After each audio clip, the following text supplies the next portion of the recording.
Page number 477।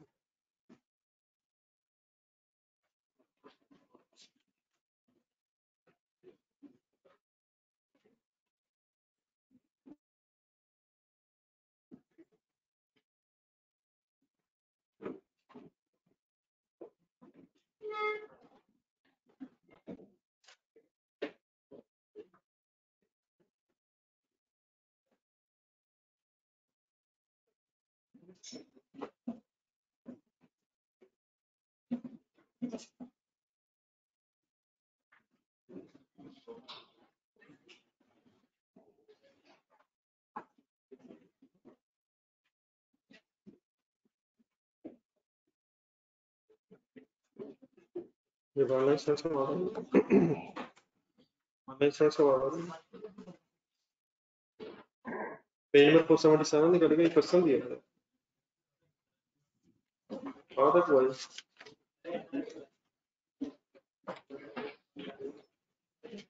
Evaluation of possible alternates शुरू करेंगे।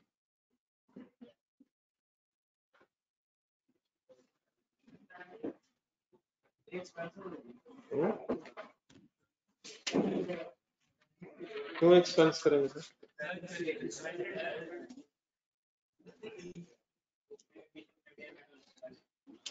वैसे भी क्राइटेरिया मीट हुआ है 1 अप्रैल को।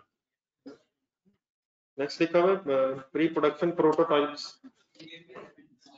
प्रोटोटाइप्स का जरा मीनिंग लिखना है, मेरे पास प्रोटोटाइप का वर्ड नहीं है।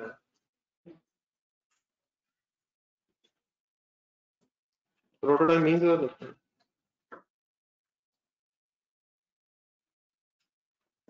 प्रोटोटाइप कहते हैं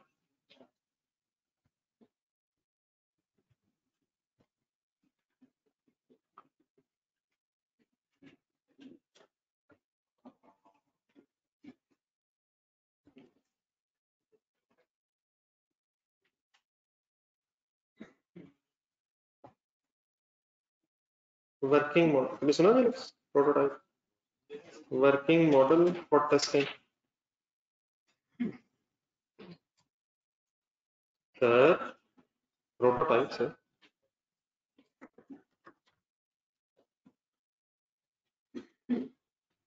अगर कोई मोबाइल कंपनी आपके लिए नया मोबाइल लॉन्च करना चाहती है तो सबसे पहले नए फीचर्स के साथ तो एक मोबाइल ऐसा बनाएगी जिसको चेक किया जाएगा कि सही तरह चल रहा है उन फीचर्स के साथ या नहीं।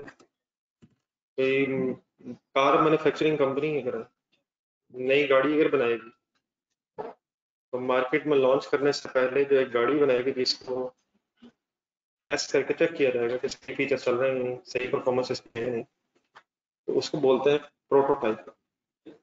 तो क्या चीज़ है प्रोटोटाइप? मतलब वो प्रोडक्ट बनाई जा रही है जिसे टेस्ट करके चेक करने की सही चल रही है नहीं, तो प्रोटोटाइप बना प्रोडक्ट। ठीक है, प्री प्रोडक्शन प्रोडक्शन से पहले हो गया, इसको नहीं अप्लाई इसमें। पायलट प्लांट क्या होता है?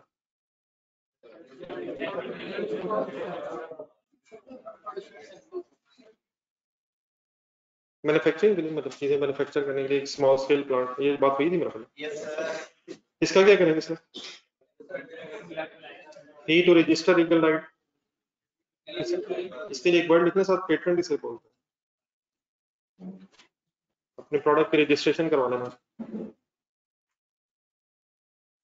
अप्लाई कर लेंगे सर।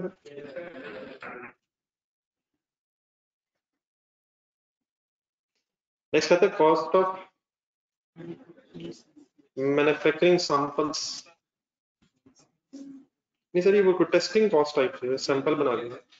इसमें 32 लिखा हुआ, इसके साथ स्टार नीचे लिखा हुआ। नहीं 32 का खर्चा हुआ अगस्त से अक्टूबर तक, और 20 के 20 एनआरबी का मतलब है नहीं, बिक जाएगी, बिक जाएंगे। तो यहाँ से नेट कॉस्ट आपकी बनी 12। What is 32? जो कॉस्ट इंकर हुई है इसमें से 20 रिकवर हो जाएगा। तो टेस्टिंग कॉस्ट टाइप चीज है, सैंपल बना के आपने देखे, लेकिन वो बिक जाएंगे बाद में, तो 12 नेट खर्चा रह जाएगा। तो कॉस्ट ऑफ टेस्टिंग नहीं, जिसमें cost of testing minus proceed से पहले, तो एनआरवी मींस क्या होता है? नहीं मतलब नेट रिलाइजेबल मींस इनके अगेंस्ट हमें 20 मिलियन रिकवर हो जाएगा, तो फिर नेट कॉस्ट हमारी रह जाएगी पर मिलियन। ठीक है, तो ये क्राइटेरिया मीट होने से, क्राइटेरिया मीट होने के बाद ही खर्चा ना, ये नीचे था फर्स्ट स्टेप का, फर्स्ट नवंबर तक चलना है। ब्रांड बिल्डिंग कॉस्ट, हाँ जी, ये नहीं एडवर्टाइजमेंट करने से या इंटरनली जनरेटेड ब्रांड है, ब्रांड बनाने की कॉस्ट लिखा था, डेफिनेटली एडवर्टाइजमेंट ही, एडवर्टाइजमेंट कर करके अपना ब्रांड नहीं बना रहा, डेफिनेटली 32 पूरा पूरा हम यही अज्यूम करेंगे शायद सैंपल है और बस डिस्ट्रीब्यूट कर देना। ब्रांड बिल्डिंग का चीज है, एडवर्टाइजमेंट का चीज है, एडवर्टाइजमेंट कर रहे हैं, खुद बना रहे हैं वैसे, आप ब्रांड बिल्ड कर रहे हैं, इसका क्या करें? DL also include directly attributable salaries and overheads in each month over the development period of the new product. हाँ जी, 7 months कैसे बने? अप्रैल मई जून जुलाई अगस्त सितंबर अक्टूबर, अब ये पर मंथ इस तरह की चीजें भी जरा देखनी पड़ती हैं, वो कभी पूरा साल कह रहा होता है, अकॉर्डिंगली प्रोपोर्शनेट करता लगता है। अब यहाँ पर मंथ है तो 5 मिलियन इंटू 7 प्लस 1.5 इंटू 7 45.5 शायद।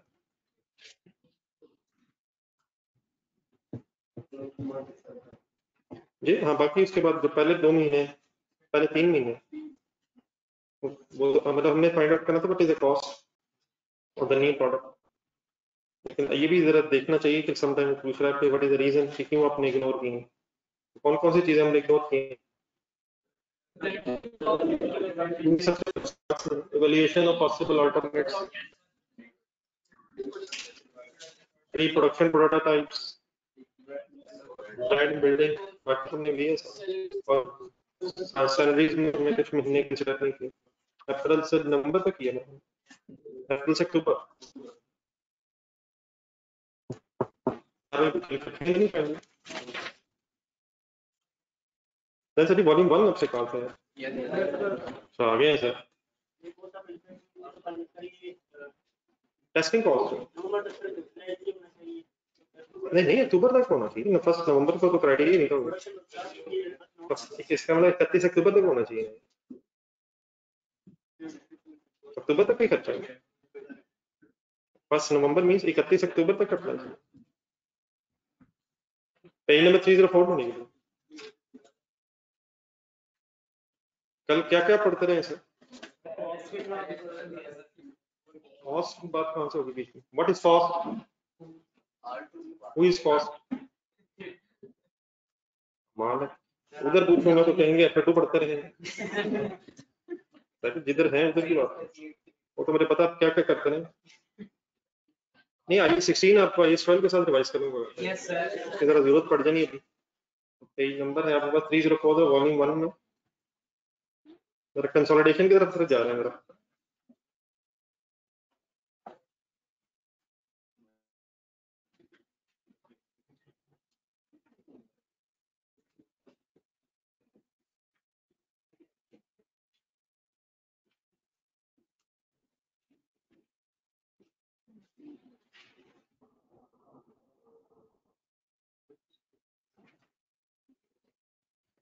जी सर, इस पेज को इस दिन तक छोड़ने का मकसद ये था कि इस पेज में IAS 38 भी आ रहा है और इसमें IAS 37 की कुछ टर्मिनोलॉजी भी आ रही है, वही चीजें हैं, बस उसमें कुछ 2-3 चीजें एक्स्ट्रा ऐड होने लगी हैं। अब इसका पेज नंबर 304 पे है और स्टार्ट में एक बोल्ड लाइन नजर आ रही है आपको, acquisition date amounts of assets acquired and liabilities assumed, कौन किसके एसेट्स एक्वायर और लायबिलिटीज अज्यूम कर लेता है, पेरेंट सब्सिडी का रिलेशनशिप। और प्रिंसिपल स्टोरी का ये है, an acquirer of the business, अब ये वर्ड आएगा, एक एक्वायरर आएगा बार बार, एक एक्वायरी आएगा, एक्वायरर मींस है पेरेंट, एक्वायरी मींस है सब्सिडी एक्विजिशन डेफिनेटली मींस है कि पेरेंट ने सब्सिडी के शेयर्स खरीद लिए मोर देन 50%. सर्व बैक और प्रिंसिपल पढ़ा जाए. Parent of the business, acquirer of the business must recognize assets acquired and liabilities assumed at their acquisition date fair values. All assets and liabilities of subsidiary are measured at fair value. All assets में inventory भी है. Sorry inventory भी है sir. वही game होने लगी sir. तो principal क्या है, फेयर वैल्यूज पे अपने रिकॉर्ड करना. किसने किसके एसेट्स लायबिलिटीज को फेयर वैल्यू, पेरेंट ने सब्सिडी एसेट्स और लायबिलिटीज को फेयर वैल्यू पे मेजर करना है. किस डेट पे, acquisition date. The acquiry means subsidiaries identifiable assets and liabilities might include assets and liabilities not previously recognized in subsidiaries financial statements. For example, internally generated brand हो सकता है. Carrying amount क्या होगी, और कस्टमर लिस्ट. कौन सी customer list, internally generated brand, internally generated customer list की carrying amount क्या होगी. वॉल्यूम 2 में जल्दी से ढूंढे Apple. IS 38 question number 2 Apple का पेज नंबर बताइए. एप्पल लिमिटेड सासा सदी सही तरह वाइंड अप कर रहे हैं, बातें हो गई नहीं.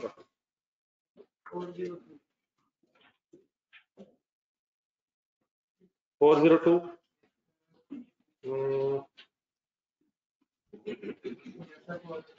इसके फर्स्ट पॉइंट मैंगो वाला जो पॉइंट होगा उसमें सेकंड पॉइंट शायद कस्टमर लिस्ट थी उसकी.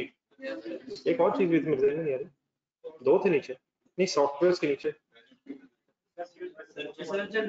नहीं उधर. हाँ एक रिसर्च, एक internally generated research and development project था, उसका भी क्राइटेरिया मीटिंग होगा. तो इंटरनली जनरेटेड मैस्टर्ड वर्ड में आ रहा है. कस्टमर लिस्ट, पब्लिशिंग टाइटल्स अगर इंटरनली जनरेटेड होंगे तो उनकी कैरिंग अमाउंट्स नहीं होंगी. फिर हम इसकी रिवैल्यूएशन एडजस्टमेंट करें. आ जाए. For example internally generated brands और customer lists and contingent liability as पर IS 37 की स्टोरी ज़हन में रख के बताएं कंटिंजेंट लायबिलिटी की कैरिंग अमाउंट कितनी होती है.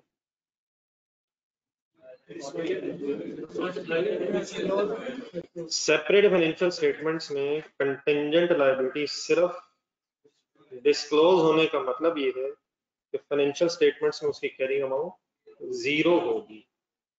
ऐसे ही होगा सर. तो ये जो हमने पैराग्राफ पढ़ा ये सेपरेट फाइनेंशियल स्टेटमेंट्स के एंगल से है.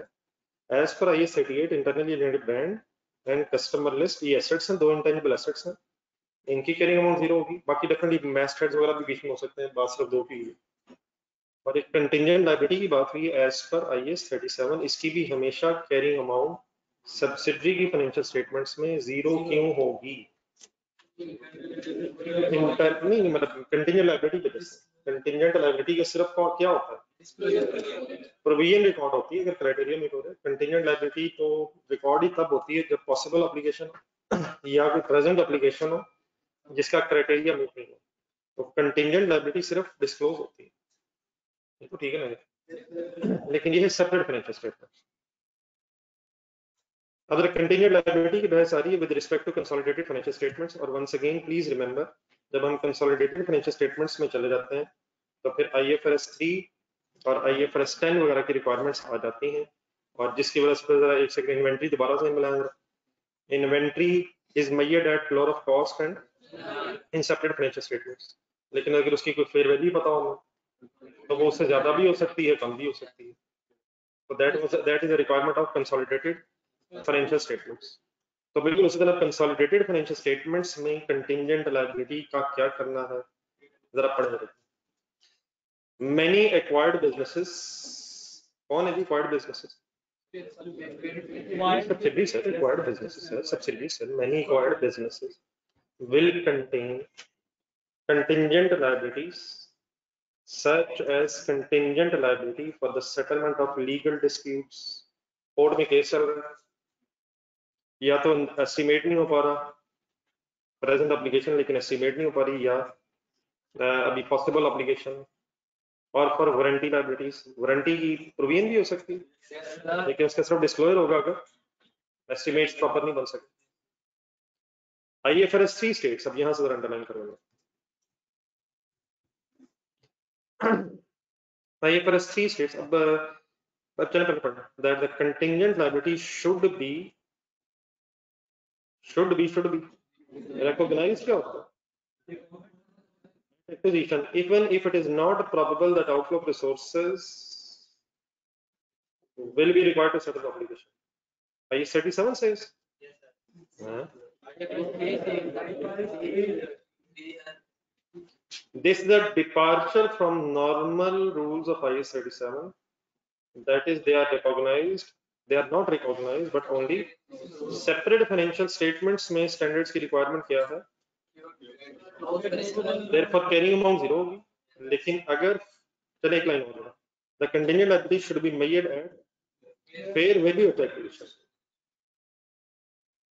IAS 37 ये कहता है कि contingent liability का सिर्फ डिस्क्लोजर, लेकिन अगर आप कभी कंसोलिडेशन का सवाल कर रहे हो और उसमें आपको सब्सिडी की कंटीन्यूड लायबिलिटीज की इंफॉर्मेशन हो और उसकी fair value at the date of acquisition, तो आप इसका डिस्क्लोजर नहीं देंगे, आप इसकी रिकॉर्डिंग कर लेंगे।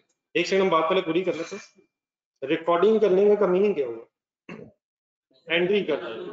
फॉर एग्जांपल इसकी कैरिंग अमाउंट तो जीरो ही होगी, 10 मिलियन इसकी फेयर वैल्यू है, इसकी इस कंटीन्यूड लायबिलिटी की लफ्ज वही इस्तेमाल करें। अब इसको रिकॉर्ड कैसे करें? कंटीजेंट लायबिलिटी क्रेडिट हो जाएगी और रिवैल्यूएशन लॉस ऐसे ही होगा। ये एट डेट ऑफ एक्विजिशन है, फेयर वैल्यू एडजस्टमेंट, तो पहले एंट्री मतलब मींस उसे हम इसे ऐसे ही कॉम्प्लेक्स करें। सिंपल बात सिर्फ क्या हो रही है, जिस तरह एसेट्स होते हैं कुछ जो सेपरेट फाइनेंशियल स्टेटमेंट्स में रिफ्लेक्ट नहीं होते, उनको हम रिवैल्यू करके रिकॉर्ड कर लेते हैं, उसी तरह सेपरेट फाइनेंशियल स्टेटमेंट्स में अगर कोई कंटीजेंट लायबिलिटी है तो उसे डेफिनेटली रिकॉर्ड नहीं किया गया होगा एज पर IAS 37, और अगर किया गया है तो वो गलत किया गया। तो पहले हम सेपरेट फाइनेंशियल स्टेटमेंट्स को ठीक करेंगे। नॉर्मल सिचुएशन क्या रहेगी कि सेपरेट फाइनेंशियल स्टेटमेंट्स में इसकी कैरिंग अमाउंट जीरो होगी, तो जो इसकी फेयर वैल्यू होगी उसकी बेस पे इसकी फेयर वैल्यू एडजस्टमेंट कैसे कर देंगे? मैं लायबिलिटी क्रेडिट नहीं की, मैं लायबिलिटी बढ़ा रहा हूँ, कितने से कितने पे चलेगी? तो जितने भी गई लायबिलिटी बढ़ रही है क्रेडिट हो जाएगी, और लायबिलिटी बढ़ना ऑब्वियसली आपको अच्छा नहीं लगेगा, लॉस बन जाएगा या गेन बन जाएगा। तो ये एडजस्टमेंट आप किस जगह इंकॉर्पोरेट करेंगे? एट एक्विजिशन मींस गुडविल की जब वर्किंग कर रहा हूँ, ऐसे ही सर एनालिसिस ऑफ इक्विटी। अब इसके ऐसे रीजन क्या है? मेरे ख्याल उस रीजन को इसलिए हम इस वक्त डिस्कस करने की जरूरत नहीं है, ये लंबी लंबी रीजन है। ये आप स्टैंडर्ड देख लें इसके सामने। इसमें एक जो सबसे मोटा स्टैंडर्ड है ना, वो है कि ये जो स्टैंडर्ड्स बनाए गए हैं इनमें जो रूल्स डिसाइड हुए हैं उसकी रीजन क्या है। ये बुजुर्गों ने बैठ के जब ये डिसाइड किया कि ये ऐसे होना चाहिए, जैसे inventories are measured at lower of cost NRV, तो ये कैसे डिसाइड हो गया? तो जो बहसें हुई, किसी ने क्या आर्ग्यू किया, किसी ने क्या किया, तो मेरा ख्याल है कंसोलिडेशन के हवाले से ऐसे उसकी जरूरत नहीं, टाइम वेस्टिंग ऐसे। तो सिर्फ क्या याद रखें, शायद बताने से क्या याद रखें कम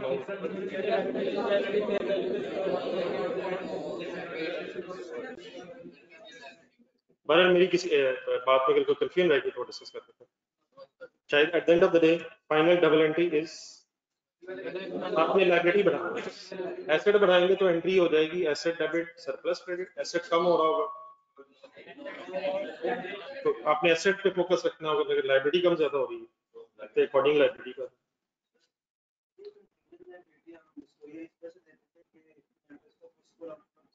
नहीं नहीं सर, नहीं सर, इसमें हम पॉसिबल ऑब्लिगेशन होती थी या प्रेजेंट ऑब्लिगेशन का रिलायबल एस्टिमेट नहीं होता, नहीं होता। नहीं, अगर मिल जाए, अगर क्वेश्चन में गिवन हो, अगर मिल जाए तो नहीं, कंटीजेंट लायबिलिटी पॉसिबल ऑब्लिगेशंस की तरह है, तो उस केस में तो रिलायबल एस्टिमेट चाहे वो भी इवन देन हम डिस्क्लोज करें। तो अगर क्वेश्चन बस दी हो फिर डिस्क्लोज करें। लेकिन अगर आप सेपरेट फाइनेंशियल स्टेटमेंट्स में कोई अकाउंटिंग ट्रीटमेंट डिस्कस कर रहे हैं तो as per IAS 38 as per IAS 37 sorry contingent liability वो फिर डिस्क्लोज हो। दैट्स द कंटीजेंट एसेट्स पे है।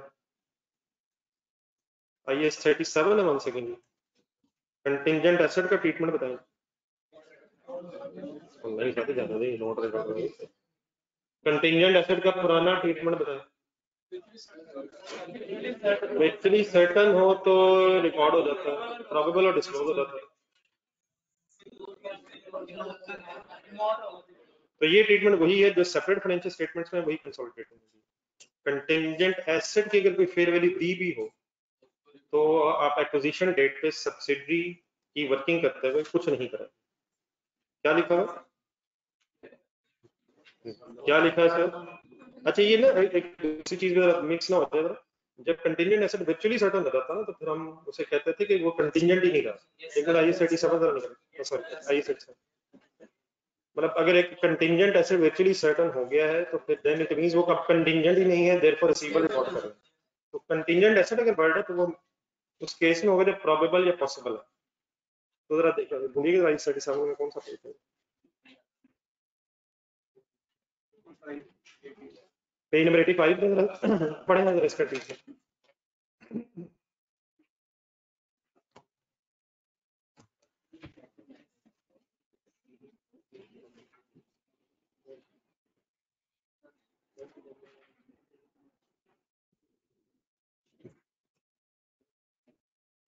बता दूं यार पढ़ा नहीं, ये वाले वर्ड्स मैंने भी बोले हैं कि it will not be contingent,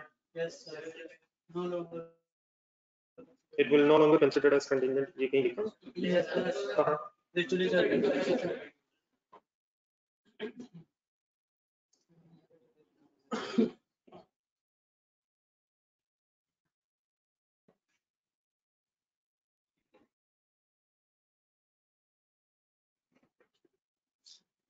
कौन सा पेज है ये, चैप्टर पेज है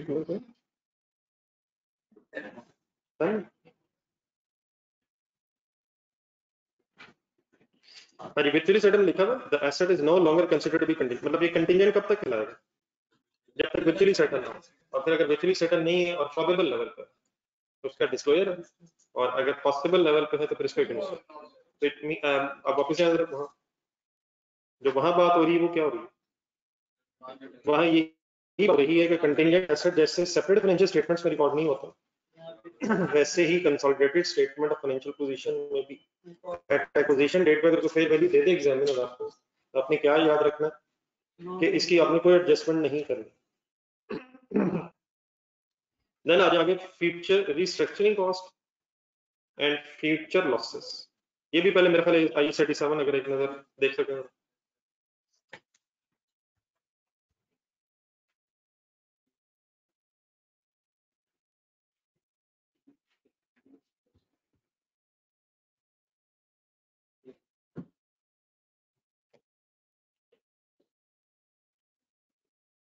नहीं है I-37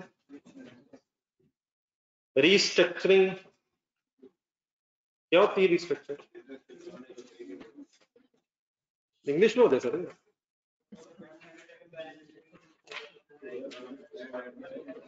पेज नंबर है जी 88।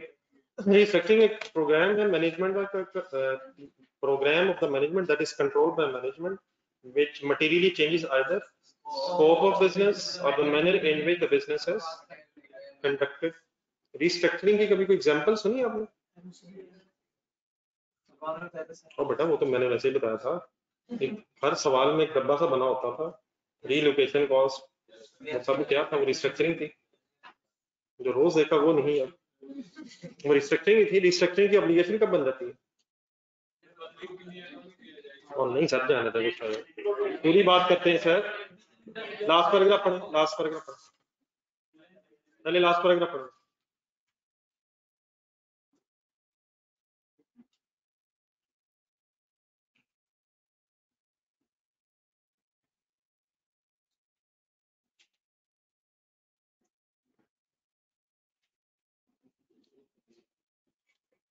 नेक्स्ट लेवल में कोई फैक्ट्री अगर बंद करनी है, कुछ फैक्ट्री शिफ्ट करनी है, तो ये क्या है, रीस्ट्रक्चरिंग है। उसमें फिर वो टर्मिनेशन बेनिफिट्स ठीक है इंकर करने पड़ सकते हैं। नेक्स्ट पेज पे है।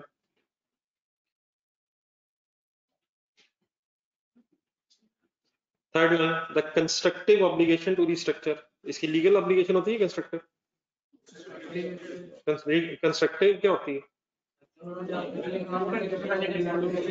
कब अराइज होती है?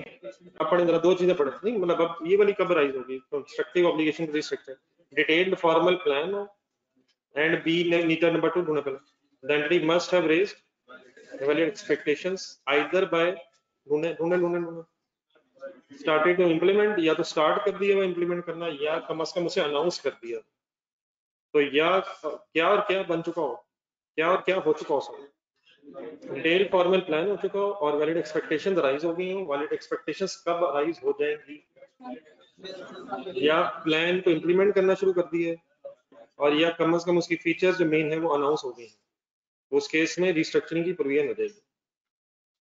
ठीक है, इससे अगला पैराग्राफ पढ़ा। बाकी वो ऊपर जो लिखा हुआ था डिटेल फॉर्मल प्लान, उसमें क्या डिस्कस हुआ था, वो जो पॉइंट्स लिखे हुए 5-6, नहीं डिटेल फॉर्मल प्लान के हवाले से क्या बात हुई, कि प्लान में कम से कम क्या लिखा होना चाहिए, तो प्लान में जो जो लिखा होना चाहिए वो नीचे लिखा हुआ था, तो इसको याद करना, इसको क्या करना, मतलब अगर आपसे पूछा जाए कि डिटेल फॉर्मल प्लान में कम से कम क्या होगा, तो वो डिटेल फॉर्मल प्लान कहलाएगा, तो उसकी लिस्ट बनेगी, वरना मेन चीज क्या है कि प्लान बनाओ और उससे वैलिड एक्सपेक्टेशन राइज हो गई। अगर यही दो काम पढ़े जरा नेक्स्ट पैराग्राफ, अगर ये बैलेंस शीट डेट के बाद हुए हैं ऑथराइजेशन से पहले, ढूंढे ढूंढे ढूंढे ढूंढे ढूंढे, कंप्लीट करें जरा फिर से।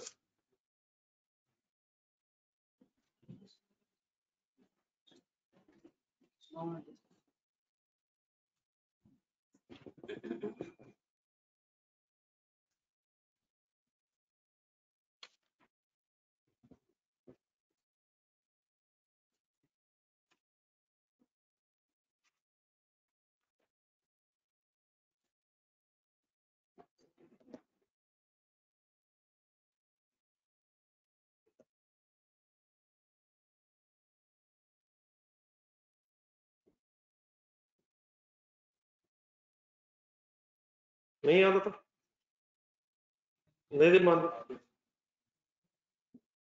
किसी ने पढ़ लिया होगा, क्या है स्टोरी, क्या है रिस्ट्रक्चरिंग की प्रोविजन हो जाती है कब, जब कंस्ट्रक्टिव ऑब्लिगेशन बन जाए, कंस्ट्रक्टिव ऑब्लिगेशन कब बन जाती है,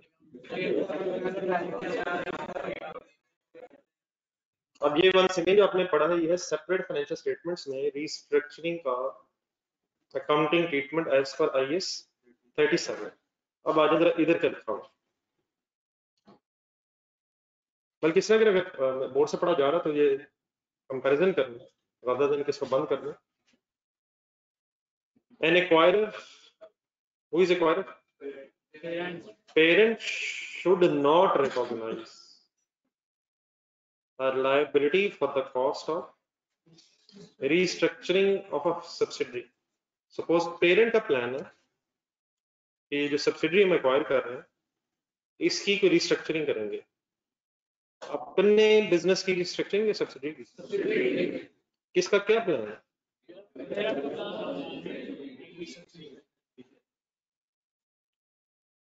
the acquirer should not recognize the liability for the cost of restructuring of a subsidiary or for any other cost expected to be incurred as a result of acquisition, including underlying किताब future operating losses भी पड़ा होगा, ठीक है होता है,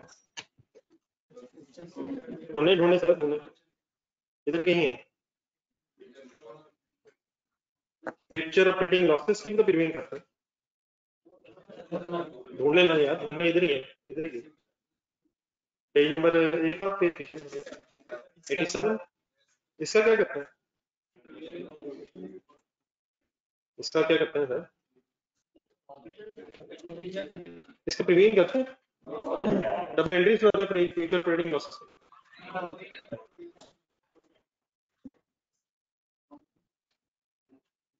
तो शायद वही बात है जो आई में वही रहा, अगर एक्वायरर का ये प्लान है कि उसने सब्सिडी को रीस्ट्रक्चर करना है या उसको लग रहा है कि सब्सिडी एक्विजिशन के बाद फ्यूचर में कुछ ऑपरेटिंग लॉसेस कर जाएगी, तो क्या उसकी कोई लायबिलिटी रिकॉर्ड की जाएगी, सारी लायबिलिटी रिकॉर्ड की जाएगी सर, दिस इज बिकॉज आज हम इस किताब पे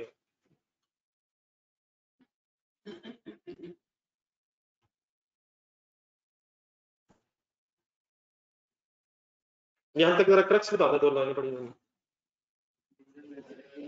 पेरेंट को नहीं, मतलब इस लाइन पे पेरेंट ने अगर सब्सिडी की रिस्ट्रक्चरिंग पे कॉस्टिंग कर करनी है, या पेरेंट को लग रहा है कि सब्सिडी फ्यूचर में लॉसेस क्रिएट करेगी, तो उसके अगेंस्ट पेरेंट कोई डबल एंट्री नहीं करेगा। सब्सिडी ने भी एंट्रीज नहीं की होंगी, फ्यूचर ऑपरेटिंग लॉसेस ही नहीं की होंगी, लेकिन अगर सब्सिडी ने कोई अपनी रिस्ट्रक्चरिंग का प्लान ऑलरेडी बनाया होगा, तो क्या पॉसिबल है कि उसकी प्रोविजन उसकी सेपरेट फाइनेंशियल स्टेटमेंट्स में आ रही हो? लेकिन ये किसके एंगल से बात हुई है? एक्वायरर से नॉट, लेकिन जरा बात और पूरी करना। यहाँ तक बात हुई कि parent should not, this is because, अभी उसी के एंगल से, the plan to restructure a subsidy after an acquisition can not be a liability at the acquisition date. वो कहता है कि अगर आपका प्लान है कि आप बाद में रिस्ट्रक्चर करेंगे, तो ये एक्विजिशन डेट पे अभी आपकी लायबिलिटी नहीं है, देयरफॉर पेरेंट क्या नहीं करेगा? रिस्ट्रक्चरिंग अगेंस्ट कोई एक्विजिशन डेट पे डबल एंट्री नहीं करेगा, और फ्यूचर ऑपरेटिंग लॉसेस का तो किसने भी कुछ नहीं करेगा, सब्सिडी भी नहीं करेगा। For there to be a liability, अब यहाँ से सही ट्रांसलेट कर सकते हैं, for there to be a liability and for a provision to be recognized, there must have been a must obligating event. This can only be the case the subsidiary was already committed to the restructuring before acquisition. This means that parent cannot recognize provision for restructuring at the acquisition. बस रुक गए, अब यहाँ तक जितना पढ़ा है उसको पहले समराइज करना, फिर आखिरी लाइन पढ़ो। सेकंड पैराग्राफ में जाएगा। सेकंड पैराग्राफ में क्या करता है? नहीं, दिस इज बिकॉज, थोड़ा जरा सही है, plan to restructure a subsidy after an acquisition can not be a liability at acquisition. किसकी लायबिलिटी नहीं है at the date of acquisition? Parent की नहीं। सब्सिडी को फ्यूचर में रिस्ट्रक्चर करना, वो कहता है एक्विजिशन डेट पे कोई ऑब्लिगेशन नहीं है। फॉर एन ऑब्लिगेशन, ये ऑब्लिगेशन कब हो सकती है? अगर कोई पास्ट इवेंट हो गया, और अगली बात यह है कि पास्ट इवेंट कब हो गया होगा कि अगर सब्सिडी ऑलरेडी कमिटेड, मतलब इस बात का ये है कि लेट्स अज्यूम सब्सिडी का कोई ऐसा प्लान नहीं था कि उसने रिस्ट्रक्चर करना, तो क्या उसने सेपरेट फाइनेंशियल स्टेटमेंट्स में कोई रिस्ट्रक्चरिंग की प्रोविजन रिकॉर्ड की होगी? और उस केस में क्या पेरेंट एक्विजिशन डेट पे अगर ये समझता कि मैंने रिस्ट्रक्चरिंग करनी है, तो अपनी कोई लायबिलिटी रिकॉर्ड करेगा? वो भी नहीं करेगा। लेकिन क्या ये पॉसिबल है कि सब्सिडी की सेपरेट फाइनेंशियल स्टेटमेंट्स में कोई रिस्ट्रक्चरिंग की प्रोविजन ऑलरेडी आई हो? वो क्यों आई होगी? वो ऑलरेडी कमिट हुई है, तो अगर ऑलरेडी आ गई तो ठीक है। Parent will not create a liability to restructure a subsidy after that acquisition. Means उसे फाइनली समराइज, अगर सब्सिडी के बुक्स में कोई प्रोविजन फॉर रिस्ट्रक्चरिंग नहीं आ रही, तो पेरेंट क्या करेगा? कुछ नहीं करेगा। वो भी कुछ नहीं करेगा कंसल्टेशन करते हैं। अगर सब्सिडी की सेपरेट फाइनेंशियल स्टेटमेंट्स में रिस्ट्रक्चरिंग की प्रोविजन आ रही है, तो पेरेंट क्या करेगा? वो भी फिर भी कुछ नहीं करेगा। वो फिर भी कुछ नहीं करेगा। वो ऑलरेडी बस जो आ रही होगी बस आ रही होगी, जो आ रही होगी बस वो आ रही होगी। पेरेंट फर्दर उसका कुछ नहीं करेगा at the date of acquisition. In other words, parent कुछ भी नहीं करेगा रिस्ट्रक्चरिंग का, सब्सिडी की रिस्ट्रक्चरिंग के हवाले से at the date of acquisition, whether or not subsidy has recognised a provision for restructuring. सही है? वेदर नॉट का मतलब क्या है? उसने की हो एज पर आई सर्टी, ठीक है, नहीं की तो तब भी ठीक है। Parent will not record a liability, अब फर्स्ट लाइन वापस आ जाएगा, parent shall not recognise a liability for the cost of restructuring. अब बता दें कोई कंफ्यूजन पॉइंट, बस फिर आखिरी 2 लाइनें जरा पढ़ लेते हैं। अगर सब्सिडी डिस्क्लोज किया, अल्हम्दुलिल्लाह रब्बिल आलमीन, डिस्क्लोज कर ही दे। Parent will not recognise liability. Parent का अगर प्लान हम रिस्ट्रक्चरिंग करेंगे, तो this is not a liability at the rate of acquisition. Subsidy का अगर ऑलरेडी प्लान बन गया हुआ था और उन्होंने प्रोविजन बनाई है, तो well and good, as per I 37 parent will do nothing else. क्या हमें सब्सिडी की सेपरेट फाइनेंशियल स्टेटमेंट्स पे कोई एतराज होगा अगर उसने रिस्ट्रक्चरिंग की प्रोविजन बनाई है? बस ठीक है, जितनी बन गई है सही है, parent will do nothing else. और फ्यूचर ऑपरेटिंग लॉसेस की जो बात हुई है, इस केस में तो सब्सिडी ने भी कोई प्रोविजन नहीं की होनी चाहिए शुरू में, और इसके अगेंस्ट पेरेंट भी कोई प्रोविजन नहीं करेगा at the rate of acquisition. Okay हो गया प्लीज? अब अगर आपकी दो लाइन में दिस मींस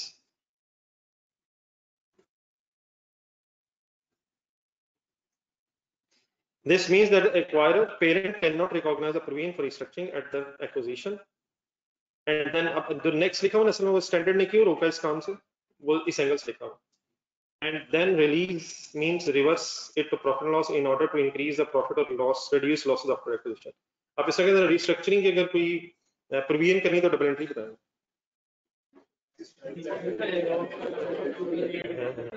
एक्सपेंस रिकॉर्ड होना sir, provision for restructuring credit, expense debit.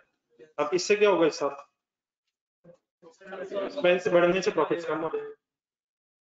तो समटाइम्स लोग क्या करते हैं, अपने प्रॉफिट्स को मैनेज करने के लिए, किसी साल अगर प्रॉफिट्स ज्यादा आ रहे हैं, तो एक्सेसिव प्रोविजंस बना के प्रॉफिट्स को नॉर्मल लेवल पे ले जाते हैं, और उन प्रोविजंस को फिर उन सालों के लिए संभाल कर रख लेते हैं जिन सालों में प्रॉफिट्स कम आ रहे हैं, तो फिर प्रोविजन रिवर्स कर देते हैं। डबल एंट्री बन रहा है, प्रोविजन डेबिट, एक्सपेंस क्रेडिट। इससे क्या होगा, प्रॉफिट्स एक्सपेंस कम हो गए, प्रॉफिट, और अगर पहले लॉस आ रहा हो तो लॉस रिड्यूस कर लें, तो समटाइम्स क्या होता है, ये जो प्रोविजंस के हवाले से इतना डिटेल्ड आपको ये सारा क्राइटेरिया नजर आता है, डिटेल्ड गाइडेंस नजर आती है, उसकी वजह क्या है कि समटाइम्स एक्सेसिव प्रोविजंस बना के कुछ सालों में, उन सालों में एक्सेसिव प्रोविजंस बना ली जाते हैं जिनमें प्रॉफिट ज्यादा है, ताकि अगर थोड़ा सा प्रॉफिट कम भी होगा तो खैर है, और उन प्रोविजंस को फिर किन सालों में जाके प्रॉफिट एंड लॉस में रिलीज कर दिया जाता है, जिन सालों में प्रॉफिट्स कम आ रहे हो, या अगर लॉसेस वाला सिनेरियो तो अपने लॉसेस को कम करने के लिए या प्रॉफिट्स को बढ़ाने के लिए फिर डबल एंट्री क्या करेंगे sir, provision debit, expense credit करने से फिर प्रॉफिट्स बढ़ जाते हैं। तो इन हरकत से रोकने के लिए इस स्टैंडर्ड में इस तरह से डिटेल गाइडेंस दी होती है कि प्रोविजंस तभी बने जब बाकी जस्टिफाइड है। ठीक है, ये तो एक सिंपली शायद रीजन लिखिए कि वो क्यों रोका जा रहा है। बाकी आप एक नजर देखें, आप इसमें कोई फर्दर कंफ्यूजन, एक दफा इसका क्रक्स अगर बोल दिया जाए पढ़ के जरा, नहीं इसी का सर, ये जो अभी पढ़ा, मतलब इसी स्टोरी का अगर क्रक्स हो गए, रिस्ट्रक्चरिंग आपको क्या समझ रही है और फ्यूचर ऑपरेटिंग लॉसेस अलग करके जरा, कि क्या हुआ हो तो क्या हो जाएगा। अपने आप को सुना दे, अपने आप को समझ में बात में सुनता हूँ।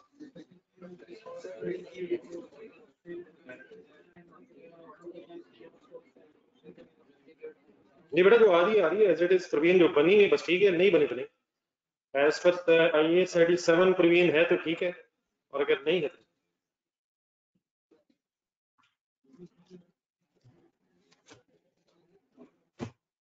अब यहाँ पे एक दो दिन अपने ना कंसोलिडेशन को जरा देने, और ताकि जरा कंसोलिडेशन एक दफा दोबारा सही रिवाइज हो जाए, तो वॉल्यूम 2 में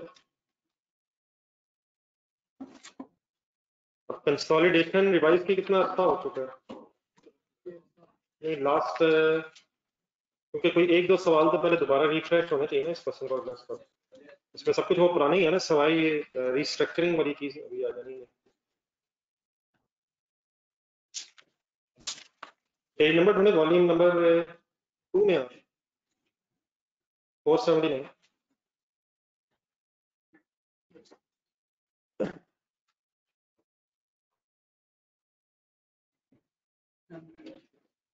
नथिंग न्यू प्लीज, इसमें सिर्फ इन सवालों को उस जमाने में ना करने का सोल रीजन ये थी कि हम जरा IAS 37 चाह रहे थे कि थोड़ा सा पढ़ने पर। 479, don't make it a science. 479 volume 1 में तो 479 ही नहीं है।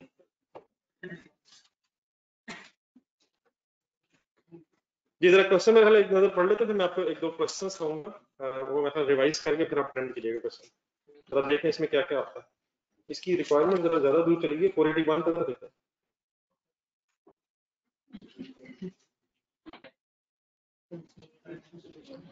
Consolidated statement of financial position बनानी, और लिस्ट डाउन करना आपने उन चीजों को जिनका कोई इफेक्ट आपकी वर्किंग पे नहीं हुआ। ठीक है सर। तो स्टेटमेंट ऑफ फाइनेंशियल पोजीशन कभी आप लोगों ने बनी simple statement of following are the summarised statements of financial position of the Himalaya limited and method limited. Property, plant, equipment, investments, inventory, trade receivables, cash and bank balances, share capital, share premium, retained earnings, liabilities. On 1st April 2020, HL acquired 90% shareholding of ML at 200 million, which was recorded as cost of investment by HL. It include professional fee of 30 million for advice on acquisition of ML. Acquisition date, ML's retained earnings were 700 million. ये क्या है sir? Pre-acquisition retained earnings है। Parent subsidy का relationship है कैसे? और जाने दें, सिर्फ 90% ही है, ये तो 100% होना चाहिए।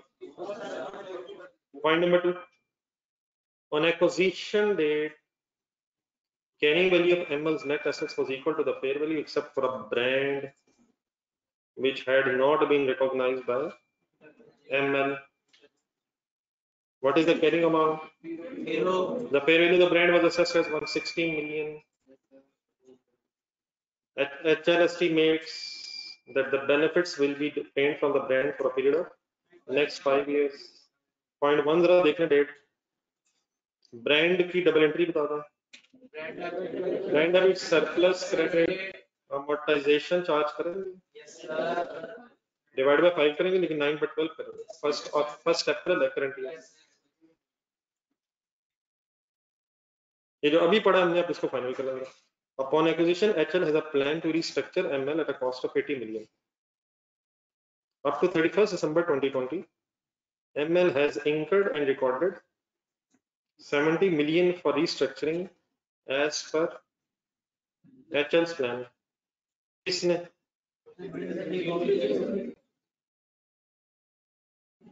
जी बताएं डबल एंट्री।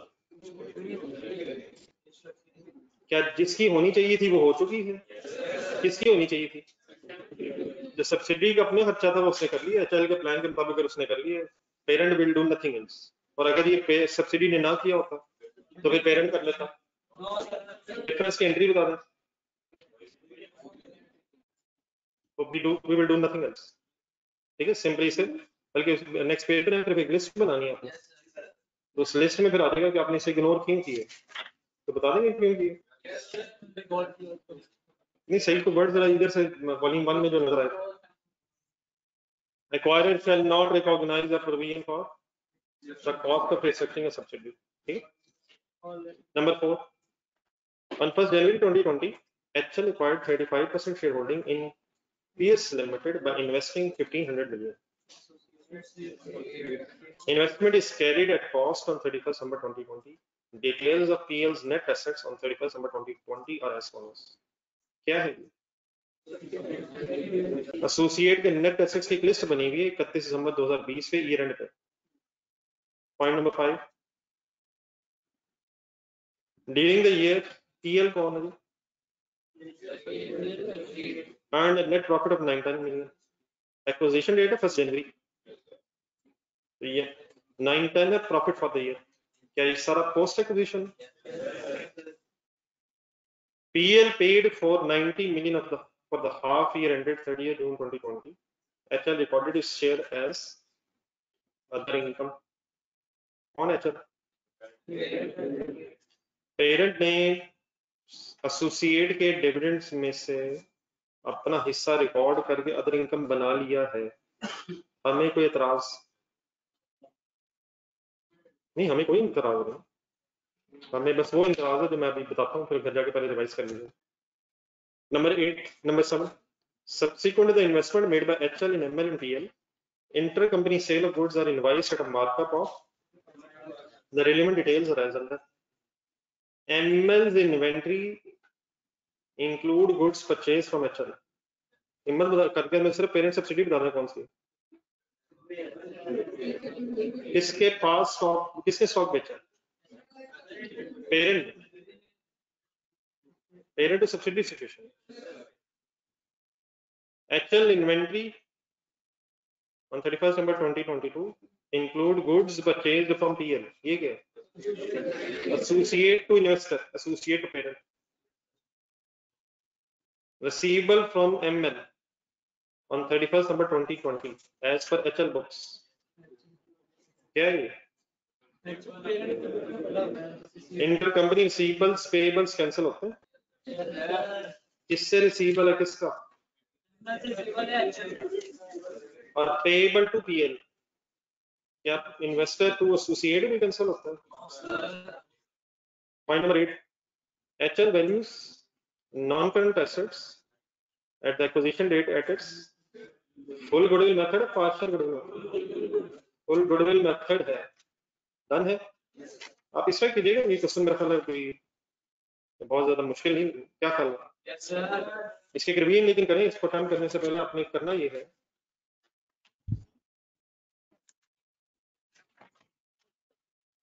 पेज नंबर 439 का है,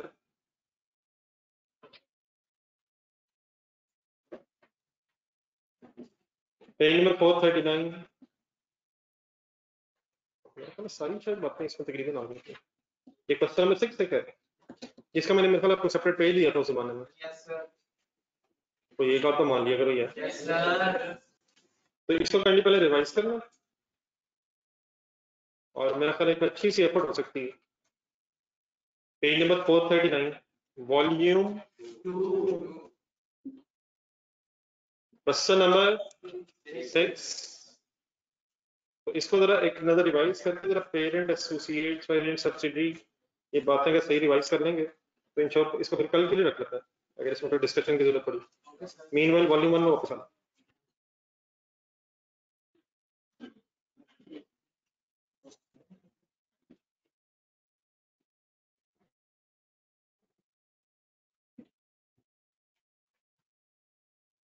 पेज नंबर कौन सा है? वॉल्यूम 1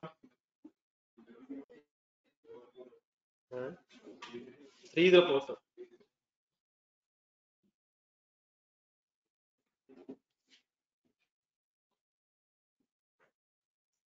जी सर हिम्मत करें जरा बात कर रहे हैं।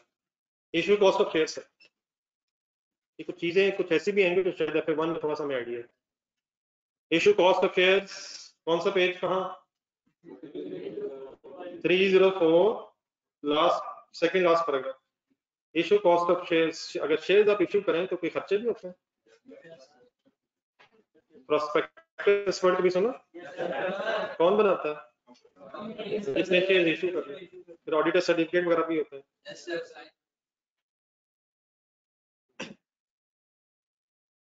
जी शेयर अगर इशू हो तो शेयर की तो डेबिट से आता है, ये ना हो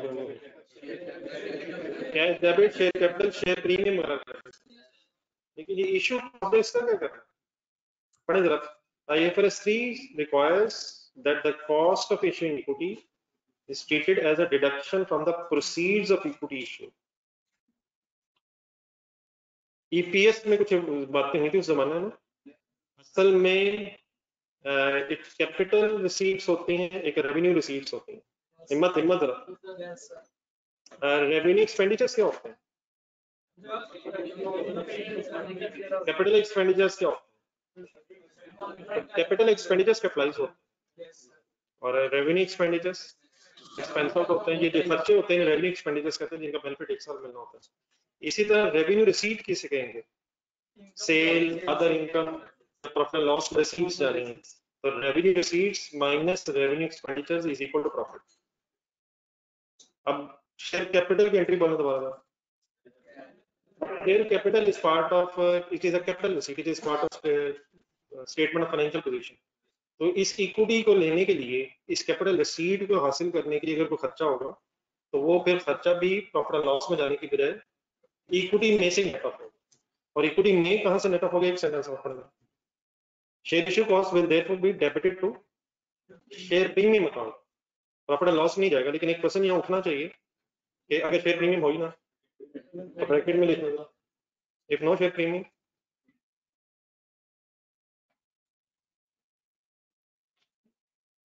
वो असल में मैचिंग प्रिंसिपल है। मैचिंग प्रिंसिपल क्या है? इनकम और एक्सपेंसेस का आपस में मैच होना है। तो अब ये जो शेयर इश्यूएंस के पैसे हैं ये तो प्रॉफिट एंड लॉस में है ही नहीं, तो इनसे रिलेटेड खर्चे भी फिर प्रॉफिट एंड लॉस में होने की बजाय इक्विटी में सेटअप होने चाहिए। तो शेयर से पैसे कहाँ होते हैं? इक्विटी में। तो उसके अगर खर्चे हुए तो वो भी कहाँ जाएंगे? तो अगर प्रीमियम नहीं है फिर धन रिटेन अर्निंग्स। कोई एंट्री सुना दो जरा cost of issue of shares की। नहीं ये ना करें, मैं फिर ये मुनासिब नहीं, वो कर लेंगे, नेट इफेक्ट कर लेंगे। Share issue expenses debit cash या payable credit, share issue expenses debit cash या पेबल क्रेडिट। हाँ सिर्फ करना क्या, ब्रैकेट में लिखना कि शेयर प्रीमियम से नेट करना है, या अगर शेयर प्रीमियम अवेलेबल नहीं है या अगर वो कम अवेलेबल है तो फिर बैलेंस शीट फिर रिटेन अर्निंग्स। जिस तरह शायद बोनस शेयर्स आ रही है ना सर, बोनस शेयर्स की एंट्री सुना दो। Cash debit cash credit dividend debit share capital. अब ये डिविडेंड कहाँ से रस होना, शायद उस तरह से बात करें तो मेरा ख्याल है एंट्री ना बदले, एंट्री लिखनी चाहिए share issue expenses debit share issue expenses.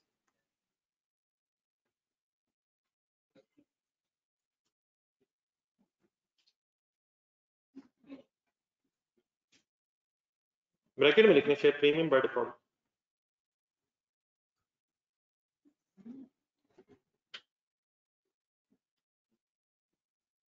हमारा ये एक और टॉपिक इंशाल्लाह एक आध दिन में शुरू करते हैं तो उसमें भी दोबारा आ जाएगा। छोटी छोटी चीजें आई होप रिटेन रह सकती हैं।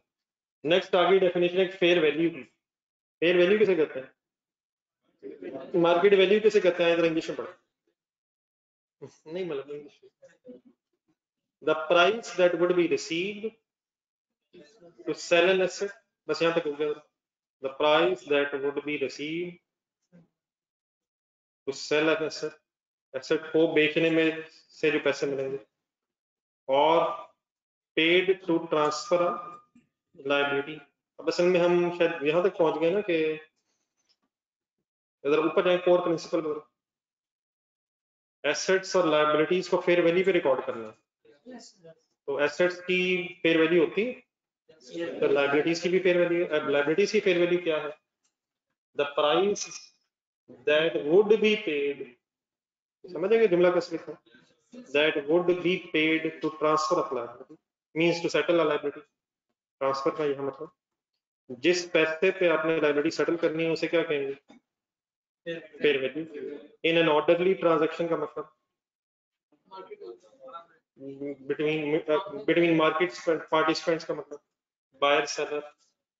एट मेजरमेंट डेट का मतलब जिस दिन आप ये अमाउंट डिटरमिन करना चाहते हैं उस दिन मार्केट पार्टिसिपेंट्स जो है किसी एसेट के अगेंस्ट कितना देंगे या किसी लायबिलिटी को कितने पे सेटल करेंगे, वो वैल्यू फेयर वैल्यू। जस्ट इसका आइडिया होना चाहिए, बात डेफिनेटली को याद करने वाली चीज नहीं। लेकिन फेयर वैल्यूज किस किस की होती हैं? नेक्स्ट वेट करें। अब अरे how to measure fair values of different assets and liabilities. अभी तक शायद हमने क्वेश्चंस किए हैं उसमें फेयर वैल्यूज गिवन होती हैं, सभी होती हैं सर, लेकिन प्रैक्टिकली वो कैसे कैलकुलेट हो जाती हैं, और फिर एग्जामिनर अगर आपको कोई रिस्पेक्टिव डाटा दे दे तो आप भी फिर उसे कैसे फेयर वैल्यूज को डिटरमिन करेंगे, ये हमने टेबल में पढ़ा।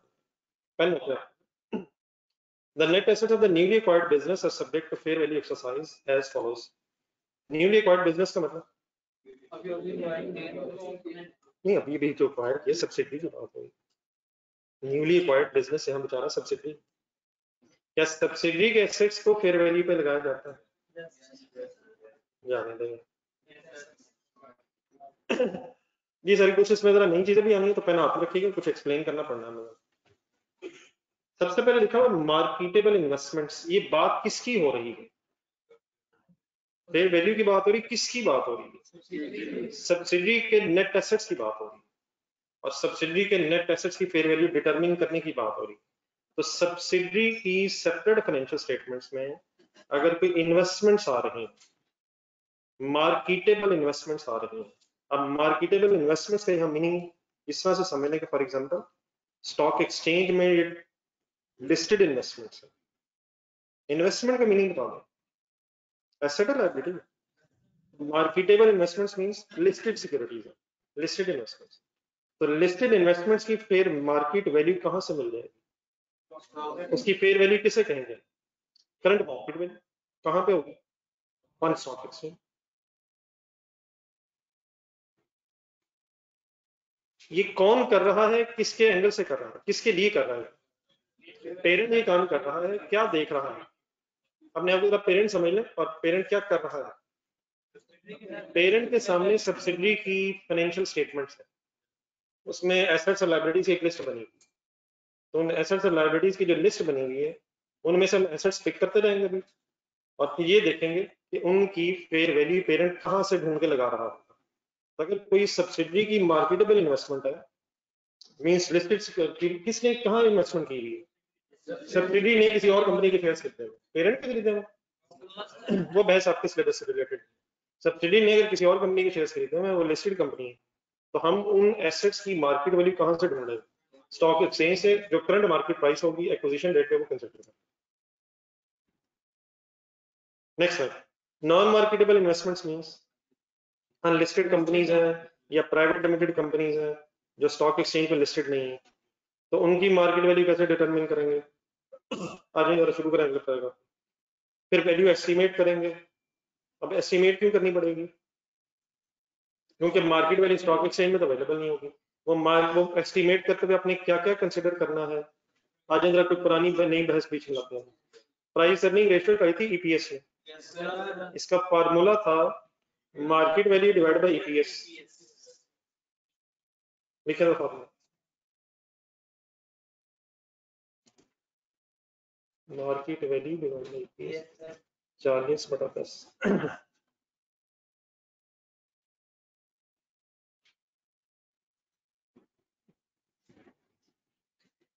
फिर एक है डिविडेंड यील्ड। डिविडेंड यील्ड का फार्मूला ना उस वक्त सच आपके सिलेबस में था, ये भी एक रेशो होती है, रेशो है ये भी रेशो, लेकिन ना वहां फार्मूला था ना यहाँ फार्मूला। आपने सिर्फ करना क्या है, डिविडेंड यील्ड के एंगल से भी क्या हो सकता है, मार्केट वैल्यू एस्टिमेट हो सकता है। और expected growth rates of comparable investments. Comparable investments means अगर इसी तरह की मिलती जुलती कोई लिस्टेड कंपनी है, तो वो जितने परसेंट ग्रो कर रही होगी, उस ग्रोथ रेट को आप इधर कंसिडर करके कहां तक पहुंच सकते हैं, एस्टिमेटेड मार्केट वैल्यूज। यहाँ क्या बात हो रही है, जरा मैं से पूरी बात सुनो। आपने अगर नॉन मार्केटेबल इन्वेस्टमेंट है, तो उसकी मार्केट वैल्यू का एस्टिमेट करना, क्या क्या चीजें कंसिडर करके, प्राइस अर्निंग रेशियो देख के, डिविडेंड यील्ड देख के, और एक्सपेक्टेड ग्रोथ से देख के, और सिमिलर एंट्रीज। अब ये क्वेश्चन कैसे आएगा वो जरा हम पढ़ लें, जरा फिर क्वेश्चन नेक्स्ट करते हैं। नहीं, एक्सपेक्टेड ग्रोथ का तो हमें भी पता है, डिविडेंड यील्ड का भी अचानक हमें पता है, यहाँ भी चलने लगा, लेकिन जरूरत नहीं। फॉर्मूला क्या है, डिविडेंड यील्ड कितने परसेंट डिविडेंड यील्ड है। तो इनका क्वेश्चन कैसे आएगा वो मैं अभी इंशाल्लाह नेक्स्ट पेज पे, टाइम हमारे पास है, 15 पढ़ने पहले ये स्टोरी है क्या। बात किस किस की हो गई?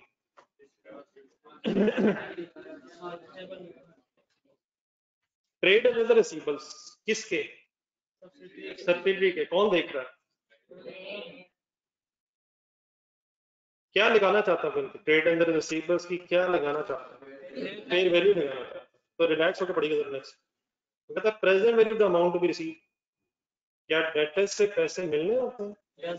मिल गए होते हैं, मिलने होते हैं। तो क्या कहता पहले, इनकी प्रेजेंट वैल्यू लगाएं, लेकिन एक बोल्ड लाइन हुई थी, this is normally the same as book value. असल में प्रेजेंट वैल्यू ठीक है कह तो रहा है, लेकिन वो कब एप्लीकेबल होती है, जब पैसे कम से कम साल या उसके बाद रिसीवेबल हो। तो अगर आपके डेटर्स के पैसे 2 साल बाद रिसीवेबल है, तो आप उनकी आज की वैल्यू कैसे लगा देंगे, प्रेजेंट वैल्यू लेंगे। लेकिन आम हालात में ये पैसे शायद 25, 30, 40 दिन बाद रिसीवेबल होते हैं, देयरफॉर डिस्काउंटिंग की जरूरत शायद नहीं पड़ती। और क्या हो जाता है, बुक वैल्यू ही प्रेजेंट वैल्यू और देयरफॉर वही market. Discounting is not usually required because the amounts are expected to be received within maximum 3 months. वैसे तो normally within a month, 30 days maximum. अगर आपके रेशियो से ज्यादा है तो शायद डिसाइड हुआ था, फिर 90 से ज्यादा नहीं जाना चाहिए, मैक्सिमम इन सम मंथ्स। लेकिन अगर एक साल से ज्यादा का अरसा हो, तो फिर आप क्या कर लेंगे, पहले प्रेजेंट वैल्यू निकाल लेंगे और फिर वो प्रेजेंट वैल्यू मार्केट वैल्यू, ठीक है। लेकिन आम हालात में आपको ये काम नहीं करना पड़ता। उसकी वजह क्या है सर? इसकी वजह क्या है सर? इसकी क्या वजह हो गई सर? क्योंकि वो साल से पहले रिकवरेबल होते हैं और देयरफॉर डिस्काउंटिंग अक्सर करनी नहीं पड़ती। अब इन्वेंट्रीज, पर इन्वेंट्रीज यहाँ लिखेंगे 3 पर हेडिंग्स देखें नीचे। कौन कौन सी? फिनिश गुड्स की भी इन्वेंट्री होती है, वर्क इन प्रोसेस भी होता है, और मटेरियल भी मैन्युफैक्चरिंग बिजनेस है। नेक्स्ट कॉलम में आ रहा है। किसकी इन्वेंट्री से बात हो रही है? किसकी? सब्सिडरी की। सब्सिडरी की फिनिश गुड्स पेरेंट ने अपने सामने रखी है, और क्या लगाना चाहता है उसकी? पेरेंट। कैसे? एनआरबी का फार्मूला पता है किसी को? जेब में रखते पड़ेगा। Selling price less the sum of, relax होकर, cost of disposal means selling expenses है, and a reasonable profit allowance for the selling efforts of the acquirer based on profit for similar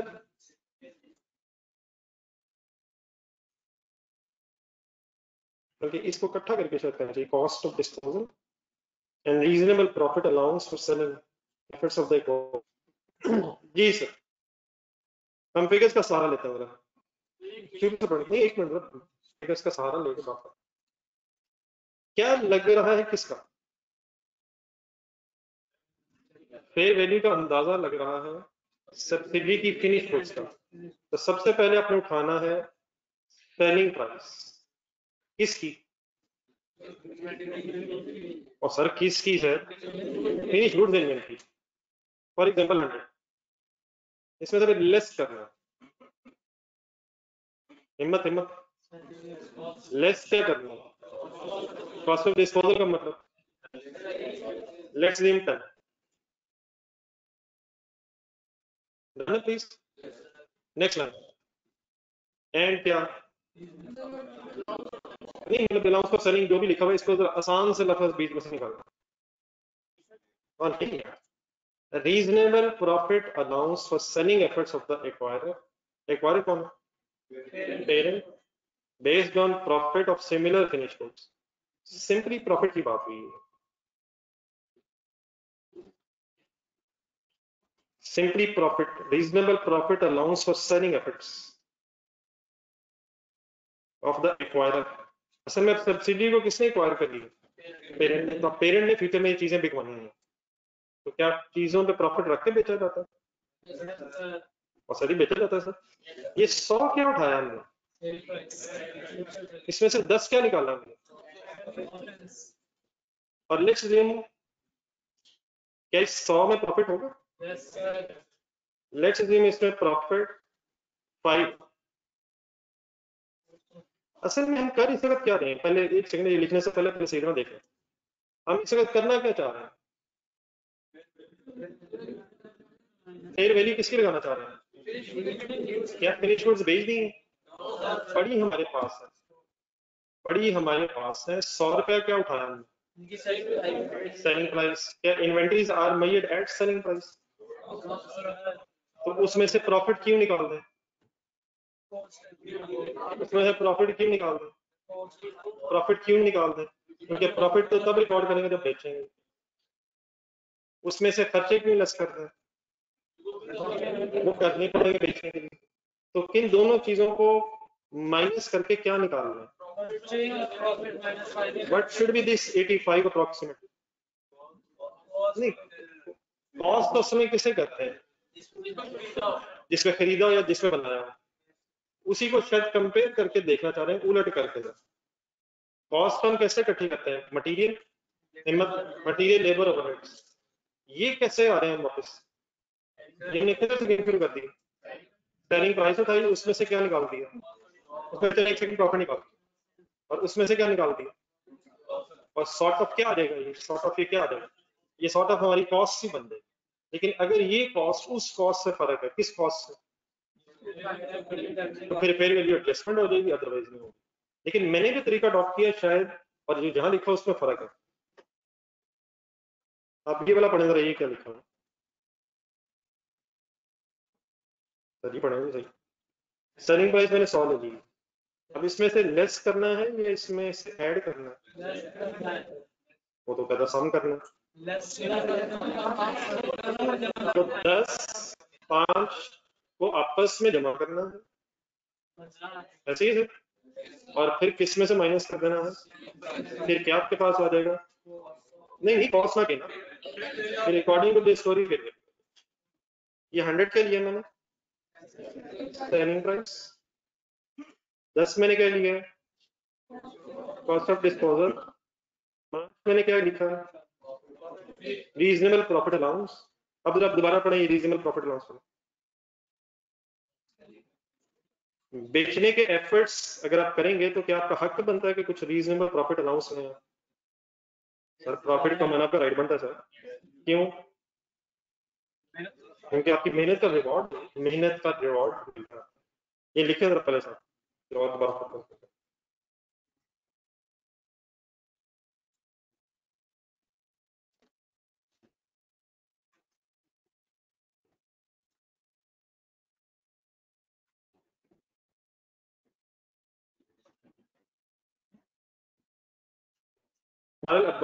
follow करिए please.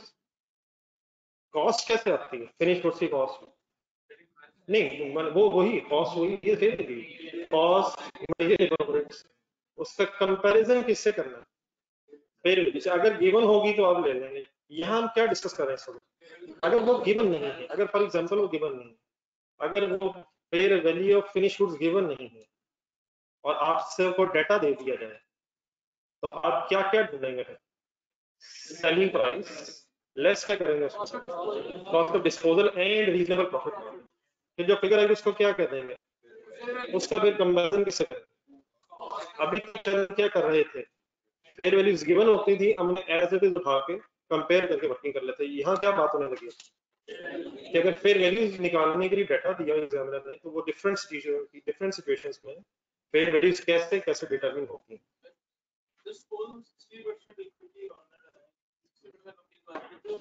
Sir ये ना करें, sir ये ना करें, 100% consolidation करेंगे और एनसी को भी इस पर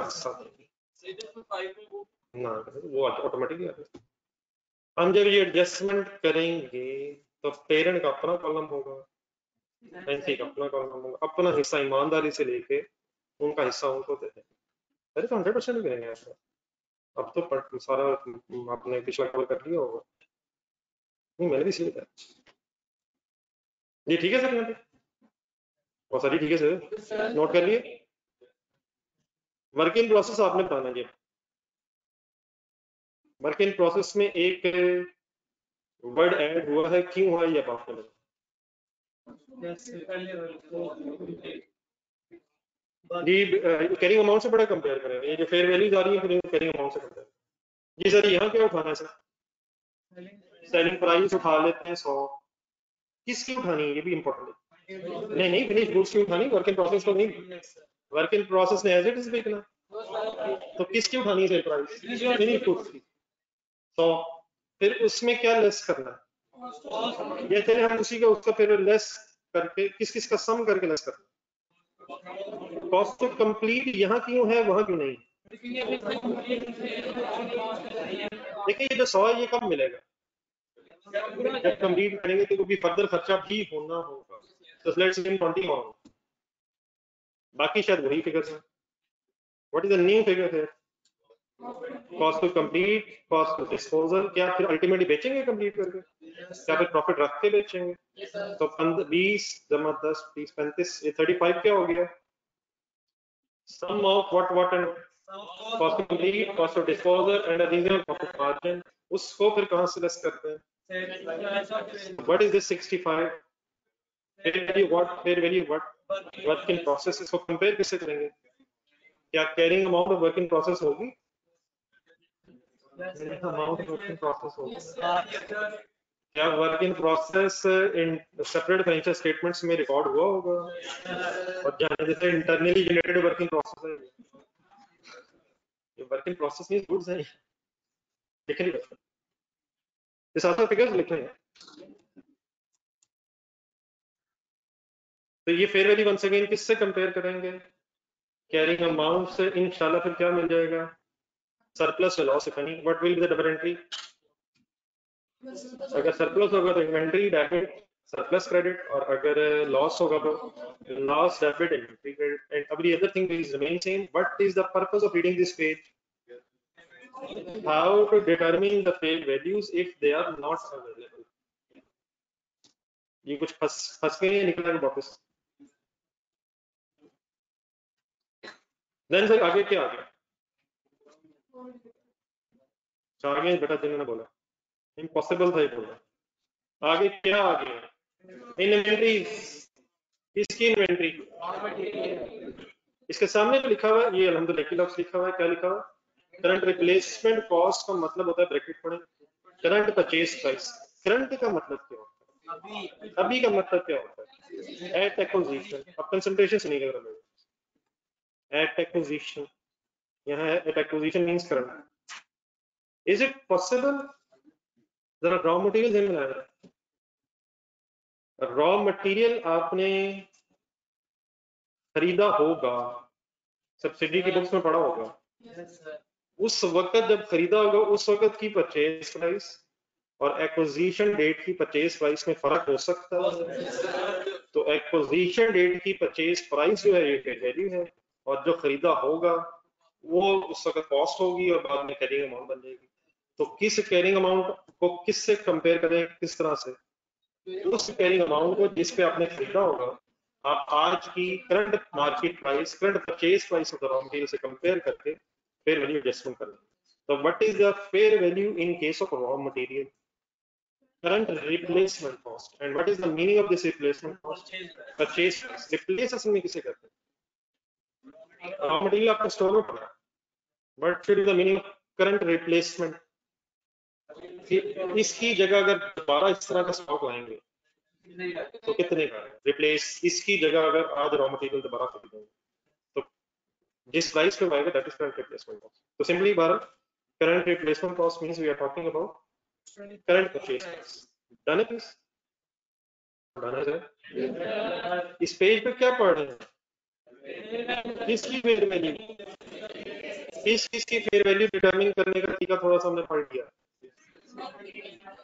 marketable investments, non marketable investments, inventory of finished good, work in progress and finished goods. क्या वर्ड सामने आ गए? नहीं आए, वो तो आ चुके हैं। लैंड बिल्डिंग, इनका मार्केट वैल्यू स्टेटमेंट।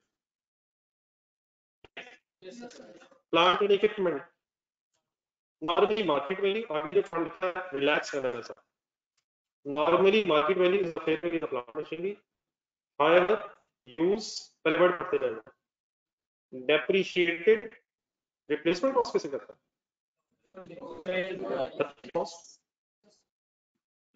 लेकिन यहाँ वर्ड क्या साथ आ गया? यूज क्या? depreciated replacement cost, also called as net replacement cost, means cost of the new asset then depreciate if market value is not available. क्यों? Because of the specialized nature of the plant and equipment, or because the items are। पूरी story बताइए कि आम हालात में तो plant and equipment की market value fair value होती है, लेकिन आगे वो ये कहता है कि अगर मार्केट वैल्यू अवेलेबल नहीं है क्योंकि एसेट को स्पेशलाइज नेचर का है या उसे रेयरली बेचा जाता है, तो अगर मार्केट वैल्यू अवेलेबल नहीं है तो fair value will be the depreciated replacement cost, and depreciated replacement cost also called as net replacement cost। अब ये क्या सेंस आ गई? मेरा शायद आई हो और वन एंड में आई होगी, लेकिन बात कर लेते हैं। लेट्स अज्यूम आपने कोई मशीनरी खरीदी है 1 जनवरी 2010, कॉस्ट पे खरीदी थी, लेट्स अज्यूम 100 मिलियन। अब डेट आ गई है 31 दिसंबर 2020। देयरफॉर आप तकरीबन पिछले 11 साल 10-11 साल डेप्रिशिएट करते जा रहे हो, उसे सभी करते जा रहे हो। लेट्स अज्यूम 30 मिलियन की क्यूमुलेटेड डेप्रिसिएशन है, व्हिच मींस 70 मिलियन इसकी कैरिंग अमाउंट है। फेयर वैल्यू मॉडल में इसलिए अज्यूम नहीं कर रहा क्योंकि अगर फेयर वैल्यू मॉडल है तो फिर शायद फेयर वैल्यू एडजस्टमेंट्स सब्सिडी ने ऑलरेडी अपनी फाइनेंशियल स्टेटमेंट्स में की होंगी ऑन डेट ऑफ एक्विजिशन, और अगर ऑलरेडी की नहीं है तो देन हमें कुछ भी नहीं करना है। अरे हम फेयर वैल्यू एडजस्टमेंट कब करेंगे? अगर एसेट्स कॉस्ट मॉडल में, और अगर पहले ही फेयर वैल्यू मॉडल में तो किसने क्या क्या किया होगा? वैल्यूएशन एडजस्टमेंट्स की होंगी, डेप्रिसिएशन एडजस्टमेंट्स भी ऑलरेडी हो गई होंगी। इन दैट केस हिम्मत जरा थोड़ी सी करना, इन दैट केस सरप्लस वगैरह सब्सिडी भी सेपरेट फाइनेंशियल स्टेटमेंट्स में आ रहा होगा। क्वेश्चन नंबर 21 होने जल्दी से कंसल्टेशन इसी क्वेश्चन नंबर 21 पेज नंबर को ढूंढ के बता दो, ओरिजिनली कंसल्टेशन चैप्टर में जाकर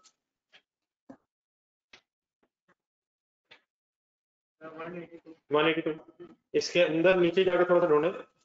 सब्सिडी मींस मेरा एन टी शायद एमएन के नाम से इसमें सरप्लस नजर आ रहा है आपको सब्सिडी की इक्विटी में, सही नजर आ रहा है सर। और इसकी एडिशनल इंफॉर्मेशन में जाएंगे तो पॉइंट 1 में जब जाएंगे तो वहां उसने ये भी बता दिया है कि एक्विजिशन डेट पे मेरा ख्याल है 1000 सरप्लस था।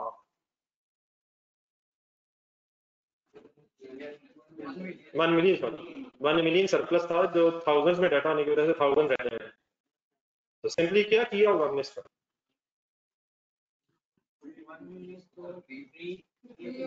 हमने सिर्फ इसे प्री पोस्ट में कन्वर्ट किया होगा। 1 मिलियन कहाँ लिया होगा हमने? एनालिसिस ऑफ इक्विटी में, गुडविल की वर्किंग में, और बाकी जो 4 मिलियन है वो since acquisition till the balance sheet date वाली वर्किंग में लिया होगा। कौन सी एंट्री क्यों नहीं की होगी? एसेट डेबिट सरप्लस क्रेडिट वाली एंट्री क्यों नहीं की होगी? ऑलरेडी हो गई, ऑलरेडी हो गई। हाँ नीचे वाले अगर आप पॉइंट्स देखें उसी में आप, तो शायद पता ये चला था कि एक एसेट शायद वैल्यू नहीं किया होगा, और कोई इंटरनेशनल ब्रांड भी था, एडिशनल इंफॉर्मेशन में नजर दोस्तों पता चला था कि एक तो इंटरनेशनल जनरेटेड ब्रांड है वो वैसे रिकॉग्नाइज नहीं होगा, लेकिन एक मतलब कोई और प्लांट भी था जो अंडर वैल्यू हुआ था, ओवर वैल्यू हो गया, over value, and this revaluation adjustment has not been incorporated. तो क्या इसकी एडजस्टमेंट की होगी सर? एक्विजिशन डेट पे की होगी, और उसके बाद इसकी डेप्रिसिएशन एडजस्टमेंट भी की होगी। तो हम ये रिवैल्यूएशन एडजस्टमेंट्स कब करते हैं? जब ऑलरेडी हो गई हो या पहले ना हुई हो। तो देखो मैंने क्या अज्यूम किया कि 100 मिलियन का एसेट था और कॉस्ट मॉडल पे था, और कैरी अराउंड 70 मिलियन थी at the date of acquisition, for example 31 दिसंबर 2020। अब फाइनल प्लीज, अब अपने पैराग्राफ में जाना है। अगर इसकी मार्केट वैल्यू, अगर इसकी फेयर वैल्यू लगानी है तो क्या देखें? मार्केट वैल्यू, मार्केट वैल्यू देखें। लेकिन अगर एग्जामिनर आपको मार्केट वैल्यू के बारे में कहे कि अवेलेबल नहीं है तो देन आप क्या करेंगे? ना ना ना ना, पहले रिलैक्स करेंगे, नहीं फिर क्या करेंगे? फिर बेटा आप ये करेंगे कि 31 दिसंबर 2020 वाला दिन, जिस दिन आपने फेयर वैल्यू डिटरमाइन करना, उस दिन आप ये देखेंगे कि इस तरह की मशीन, लेट्स अज्यूम एक मशीन, वो मशीन जो आपने तकरीबन आज से 10-11 साल पहले ली थी, आप ये देखेंगे कि इस तरह की नई मशीन मार्केट में कितने की? कौन सी मशीन? क्या हमारी यूज्ड मशीन है? लेकिन हम क्या ढूंढेंगे सर? इस यूज्ड मशीन की मार्केट वैल्यू अगर हमें नहीं मिल रही है एज इट इज इस हाल में, पुरानी हालात में अगर नहीं मिल रही, तो अब हम क्या ढूंढेंगे कि इस तरह की नई मशीनें मार्केट में कितने की? उसे कहेंगे gross replacement cost. Replacement cost किसे कहते हैं? परचेज कॉस्ट, परचेज कॉस्ट ऊपर लिखा है अभी हुआ पड़ा, परचेज कॉस्ट। ग्रॉस का मतलब क्या होता है? Without deducting any depreciation. तो नई मशीन सपोज आजकल के हालात में 150 मिलियन की आती है, उस तरह की जिस तरह की हमने आज से 11 साल पहले खरीदी। What is the meaning of this gross करेंगे रिप्लेसमेंट कॉस्ट? मैंने इसे सिंपली कॉस्ट क्यों नहीं कहा? मैंने इसे सिर्फ कॉस्ट भी क्यों नहीं कर दी? क्योंकि हमने खरीदी नहीं है, हमने खरीदी नहीं है, हमने सिर्फ वैल्यू मार्केट से उठा ली कि अगर खरीदते कितने का खरीदते। रिप्लेसमेंट कॉस्ट वर्ड मैंने क्यों लिखा? परचेज कॉस्ट है। ग्रॉस मैंने इसलिए लिखा जस्ट टू आइडेंटिफाई के बाद में मैंने एक नेट वर्ड लगाना था। तो gross replacement cost means gross purchase cost. अगर खरीदें कौन सी मशीन, अगर मार्केट से खरीदें, इसी तरह की अगर नई मशीन मार्केट से खरीदें, लेट्स से 100 मिलियन की मिलती है, लेकिन अब हमने इसको कंपेयर करना है अपनी इस मशीन से, तो क्या ये as it is figures compare होगा? इसके साथ कंपेयर करना है या इसके साथ कंपेयर करना? कैरिंग अमाउंट से कंपेयर करना। तो प्रॉब्लम इस सब क्या है, हमारी मशीन को तकरीबन 11 साल बनते हैं, 1 जनवरी से 11 साल पुरानी है। तो अब हम क्या करेंगे फर्दर, लेस जितने अरसे में, जितना अरसा हमारा एसेट पुराना हो चुका है, उतने अरसे की अब एक अज्यूम्ड सॉर्ट ऑफ डेप्रिसिएशन इस 150 मिलियन में से लेस करते हैं। लेट्स अज्यूम ये बनती है 45। Calculator, what is the name of this 105 according to this? नहीं, पहले बताइए वर्ड्स होता है। अब ये इसका नाम है net replacement cost, also called as ढूंढना नहीं, मतलब आल्सो कॉल्ड पहले बोल, नेट रिप्लेसमेंट कॉस्ट को also called as, it is depreciated replacement cost. इसमें डेप्रिशिएटेड वर्ड क्यों बीच में आ गया? तो परचेज रिप्लेसमेंट कॉस्ट है परचेज कॉस्ट, और डेप्रिशिएटेड रिप्लेसमेंट कॉस्ट का मतलब उस परचेज कॉस्ट में से उतने अरसे की डेप्रिसिएशन आप लेस कर दें जितना अरसा हमारा एसेट ऑलरेडी इस्तेमाल हो चुका है। और फाइनली अब ये जो 105 है ये फेयर वैल्यू कहलाएगी, और फिर इस फेयर वैल्यू का कंपैरिजन 70 मिलियन से करके 35 बनता है शायद इस केस में। इस 35 का नाम बता दो, ये तो बता दें यार, ये लिख के नहीं बताऊंगा, इस पेज के नीचे जगह बंदा नहीं है।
जी बेटा डेफिनेटली रेयर चांस है कि होगा, लेकिन अगर एग्जामिनर कह दे तो फिर डेफिनेटली चांस तो रेयर ही है कि एसेट्स की मार्केट वैल्यू ना हो, लेकिन अगर वो रेयर चांस एग्जामिनर हमें कह दे तो देन फिर हम डेप्रिशिएटेड रिप्लेसमेंट कॉस्ट का डाटा इंशाल्लाह ढूंढ लिया करेंगे। पर सॉरी जरा बोरिंग सा हो गया, लेकिन अल्हम्दुलिल्लाह बोरियत खत्म हो गई है। इंशाल्लाह फिर कल क्वेश्चन करेंगे। कैपिटल मेंटेनेंस के आगे के पेज होता था, मेजरमेंट बेसिस में ये पढ़ा था, वो अल्हम्दुलिल्लाह क्योंकि आपको ज़बानी याद हो गए उसकी एक नए जज्बे से दोबारा पढ़ना। दोनों की आइडेंटिकली लेंगे तो हमारे पास एग्जिस्ट कर रहा है और रिप्लेसमेंट हो जाए, जी ये तो सिमिलर ही लेंगे ना डेप्रिसिएशन नहीं, अब हम 105 और 70 मिलियन का आपस में कंपेरिजन, जी जी डिफरेंटली, मतलब उसी तरह की मशीन अगर नहीं ली जाए, मतलब डेफिनेटली अगर और मशीन है तो उसका तो कंपैरिजन नहीं बनता। सेम मशीन अगर दोबारा ली जाए तो वो कितने की आएगी, वो जितना अर्सा हमारी मशीन चल गई है अगर वो भी चल जाए तो कितना डेप्रिशिएट हो जाएगी, और देयरफॉर वो कितने की होगी और हमारी कितने की है। Same machine, same equipment